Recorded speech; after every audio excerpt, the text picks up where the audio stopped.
Selamat pagi semua. Untuk video kali ini, saya melanjutkan untuk pertemuan ketiga dan 4 terkait dengan negasi kebutuhan perlawanan. Kita mulai dengan chapter 3 terkait dengan aktivitas terkasa kebutuhan perlawanan. Adapun outline-nya adalah requirement elicitation, requirement analysis dan negotiation, requirement validation and management, software development cycle, Scrum. Ini adalah uh, engineering activity. Ini adalah dimulai dengan elicitation, dilanjut dengan documentation, analisis, negotiation, validation, sama management. Ini adalah sebagai output, ini adalah sebagai input. Nah, ini adalah sejauh utama terkait dengan document elicitation.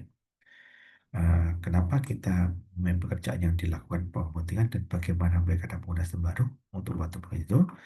Maka untuk kebutuhan software, ini bekerja dengan stakeholder untuk melihat tentang domain aplikasinya apa, kita kerja apa, itu layan dan sistem diinginkan, kemudian sistem dibutuhkan, kendala perangkat, dan sebagainya.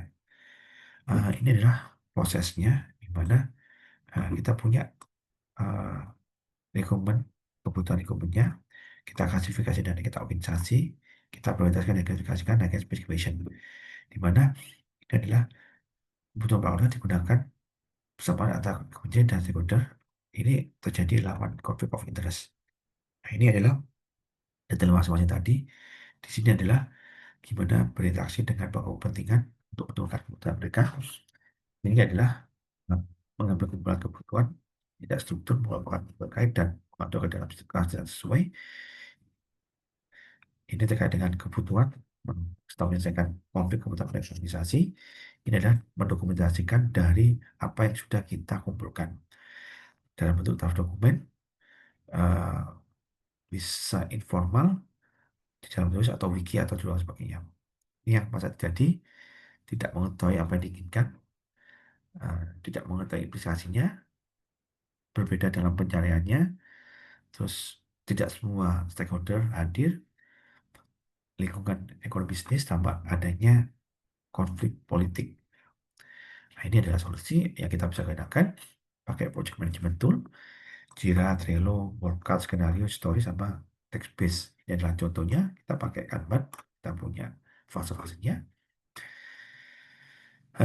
Untuk pengumpulan rekrutmen, kita bisa menggunakan interview dengan melakukan interview satu persatu. Kita membuat skenario, kita membuat use case-nya sama etnografinya seperti apa. Ini contoh sebuah interview di mana ada dua, ada interview dan nasabah. Jadi menerangkan proses, menanyakan proses dari awal akhir sebuah bisnis proses. Kemudian ini terkait dengan aplikasi Money, gimana prosesnya sampai kita bisa menemukan ada informasi terkait fitur yang ditambahkan terkait dengan aplikasinya. Nah, ini contoh skenario. Ini skenario transfer tadi, kondisi awal, si nasabah melakukan transfer uang dari akunnya, pos kondisinya, jika satu cukup, transfer uang, tanpa notifikasi, transfer berhasil, jika cukup, batalkan. Ini harapannya, kalau cukup, transfer berhasil, kalau tidak cukup, transfer gagal, terus ada penjadwalan transfer untuk menu barunya. Ini use case, kita bisa melihat ada nasabah, dia bisa melakukan transfer dana, penjadwalan sampai isi ulang saldo. Nah, ini notifikasinya dari hasil transfer tadi. Ini autografi. Nah, ini hal detailnya. Jadi, gimana nasabah ingin transfer uangnya, terus dapat mendapatkan notifikasi, dapatkan informasi terkait dengan saldo, terkait dengan detail, sama bisa melakukan penjadwalan transfer secara otomatis.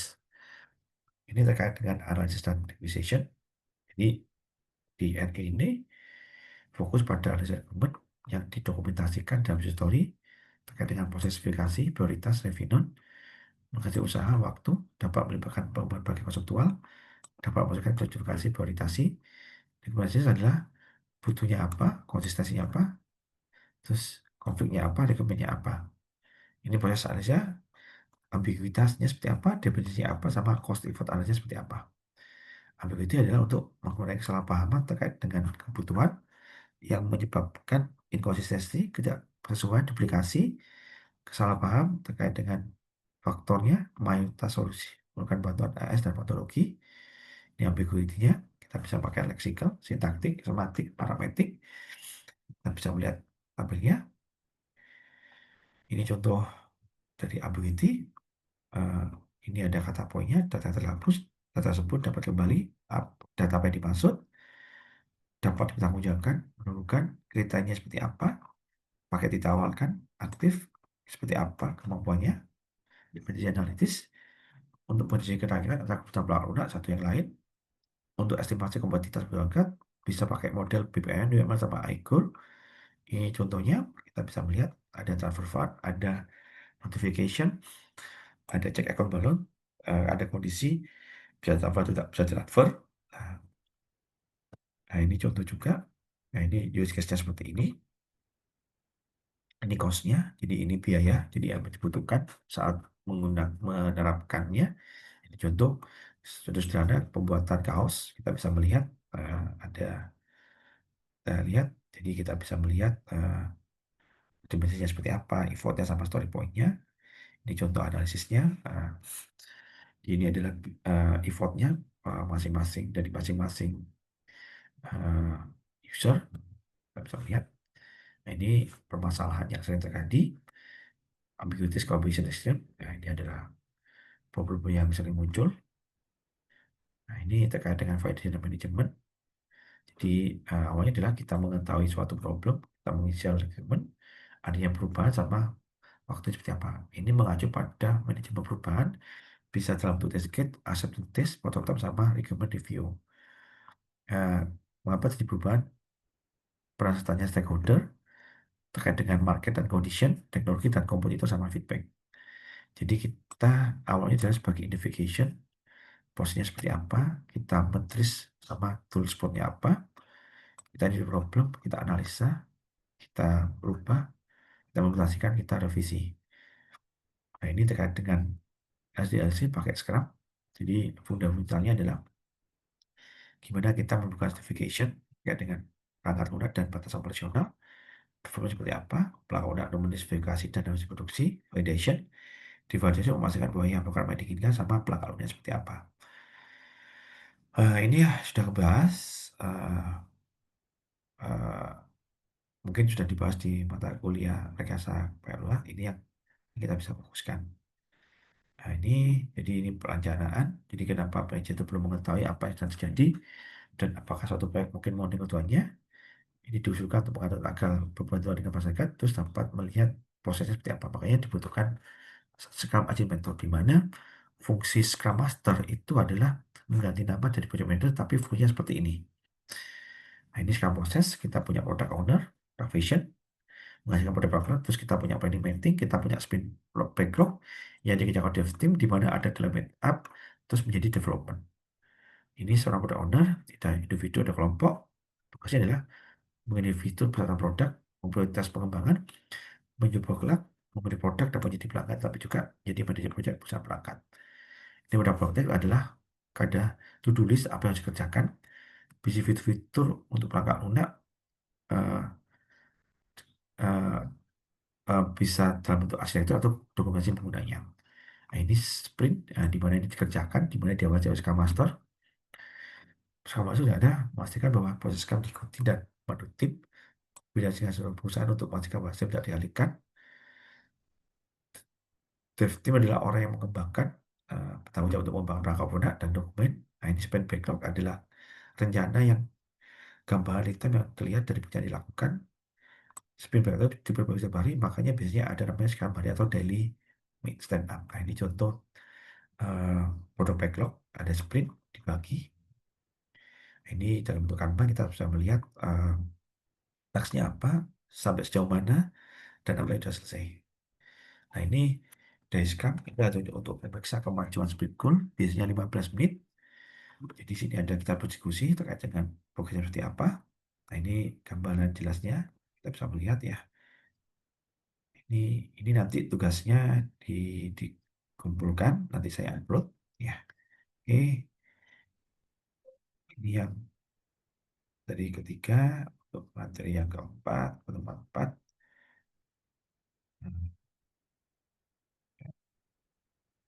Kita membahas terkait document elicitation.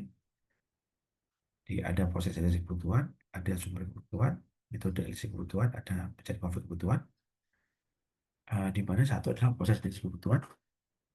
Kenapa kita membutuhkan tadi? Ya, sudah sama dengan jadi stakeholder kadang tidak tahu apa yang mereka lakukan dari setiap kebutuhan kecuali istilah paling umum. Kadang stakeholder menyatakan kebutuhan dalam satu berganti dan tidak ada persepsi yang sama. Beda kepentingan itu beda keinginan, jadi ada berbeda persepsi, faktor politik sama lingkungannya. Ini ada prosesnya di mana kita mendiscovery kebutuhannya, kita mengklasifikasikan prioritas the question. Ini ada pengambilan kebutuhan bersama-sama, lalu jadi komunitas.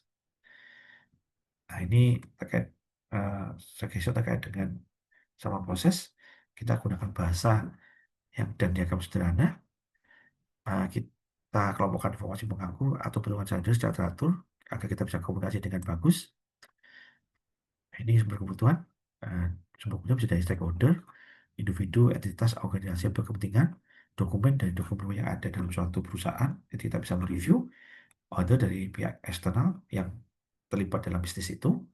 Stakeholder itu adalah negara penguntungan di mana mereka sebagai sumber masukan yang berharga dan bisa eh, menginvestigasi apakah ada hubungan level atau lakukan dengan sistem.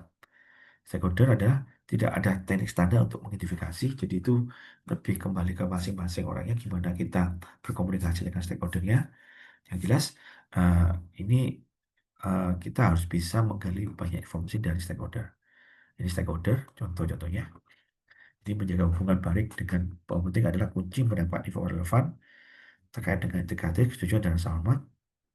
Nah, ini tipe-tipe stakeholder, ada internal user, ada eksternal. Jadi ini berhubungan langsung dengan organisasi tempat sistem dikembangkan. Jadi eh, lebih mudah dihubungi karena kita bisa mempelajari eksternal itu di luar perusahaan. Nah, ini yang mungkin agak susah karena mungkin waktunya beda ya. Nah, ini persona. Ini adalah deskripsi dari informasi-informasi yang berjalan. Ini bisa diperkaya dengan data-data informasi di dokumen itu eh, dari bisa dikumpulkan di perusahaan itu atau dari dokumen yang ada di perusahaan. Jadi kita bisa mereview terkait dengan perusahaan, domain, proyek dan sebagainya. Dan itu mungkin dari internal eksternal. eh, jadi kita bisa melihat sebagai bahan pertimbangan. Nah, ini sistem serupa sistem antar muka. Serupa itu eh, yang sama dengan yang dikembangkan mungkin merupakan pendahulu dari sebelumnya. Antar muka itu menghubungkan sistem langsung yang ada kembangkan kebutuhannya. Ini atas kebutuhan kita bisa interview, skenario, use case, etnografi. Kita bisa menggunakan wayang huruf terbuka. Jadi bebas tergantung dengan kebutuhan. Ada perspektif masing-masing. Terbuka itu menghindari poinnya adalah gimana kita bisa mengetahui gagasannya, terus kita bisa mendorong diskusi dengan pihak pemangku kebutuhan. Nah, contoh script interview, ini metode kebutuhan, kita pakai skenario, jadi kita menuliskan, terus sistem skenario itu menjelaskan apa yang terkait dengan sistem, arealnya, aktivitas, sama statusnya. Contoh script skenario yang tadi, nah ini etnografi, jadi teknologi informasi, jadi kita bisa melihat kebutuhan yang belajar dari pekerjaan dari kerjasama gitu. Jadi ini adalah yang dilakukan teori ATC, ini yang terkait dengan pihak eksternalnya. Ini etnografi, kita bisa melihat prosesnya tadi antara verbal. Ini teknik elicitation, interview, workshop, observation, questionnaire, coaching, bebas tergantung dari yang dibutuhkan oleh kita. Nah, ini tipe-tipe dari teknik, tipe sistem, diuntungkan dari selesainya. Ini ada observasi lapangan dengan bahkan orang. Ini adalah merencanakannya, ini adalah organisasi seperti apa. Ini karena model untuk melihat kebutuhannya. Ini berdasarkan konflik kebutuhan. Kadang-kadang ini yang sering muncul ya, di ini. Apa itu konflik adalah ketidaksetujuan tertentu dalam suatu organisasi, bisa karena interaksi, individu komunikasi, dan konflik itu adalah coba kita untuk selesaikan. Tipe konflik adalah terkait dengan pokok bahasan, data, kepentingan, nilai, hubungan, sama struktur. Biasanya adalah kita bisa mengidentifikasi. Jadi biasanya konflik ini lebih karena miscommunication. Jadi kita coba untuk menjalin komunikasi yang baik dan kita bisa melihat saling menghargai. Jadi terus terkait dokumentasi mungkin ada dokumentasi yang berbeda, terus ada indikator yang mungkin bisa menyebabkan konflik itu. Analisis gimana kita menganalisa, karena ini adalah poin penting, jangan sampai pada saat proses rekrutmen ini ada konflik karena itu akan mengganggu. Jadi kita harus bisa mengetahui kebutuhannya dan konfliknya untuk menyelesaikannya.